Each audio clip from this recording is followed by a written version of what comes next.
ગુજરાતના ખેડૂતોને પ્રવર્તમાન સમયે અનુરૂપ કૃષિ પદ્ધતિઓ, ટેકનોલોજી અને નવતર અભિગમોથી પરિચિત કરાવવાના શુભ આશય તથા સરકારના કૃષિ, ખેડૂત કલ્યાણ અને સહકાર વિભાગ દ્વારા રાજ્યના ખેડૂતોને રવિ સિઝનમાં રવિ પાકો વિશે આધુનિક કૃષિ અંગે માર્ગદર્શન તેમજ ખેડૂતલક્ષી યોજનાઓ અંગે સમજ મળે તે હેતુથી રાજ્ય સરકાર દ્વારા તારીખ 6 અને 7 ડિસેમ્બરના રોજ રવિ કૃષિ મહોત્સવ 2024નું આયોજન કરાયું છે.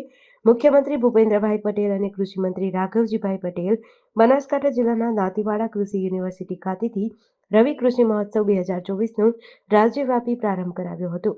આજે પાટડી એપીએમસી ખાતે દસાડા લખતર ધારાસભ્ય પી.કે. પરમારના અધ્યક્ષસ્થાને રવિ કૃષિ મહોત્સવ 2024નું આયોજન કરવામાં આવ્યું હતું. દીપ પ્રાગટ્ય કરી કાર્યક્રમની શરૂઆત કરાઈ હતી તથા નાની બાળાઓ દ્વારા સ્વાગત ગીત રજૂ કરાયું હતું. લાભાર્થીઓને સહાય એવોર્ડ આપવામાં આવ્યા હતા તથા મહાનુભાવો દ્વારા રજૂ કરેલ વિવિધ સ્ટોલની મુલાકાત લેવામાં આવી હતી. યોજાયેલ કાર્યક્રમમાં ધારાસભ્ય પી.કે. પરમાર, જૂનાગઢ જિલ્લા પ્રભારી દિલીપભાઈ પટેલ, પાટડી પ્રાંત અધિકારી જયંતસિંહ રાઠોડ વગેરે ઉપસ્થિત રહ્યા હતા. જીડીસી ન્યૂઝ સાથે જયેન્દ્રસિંહ ઝાલા, લખતર.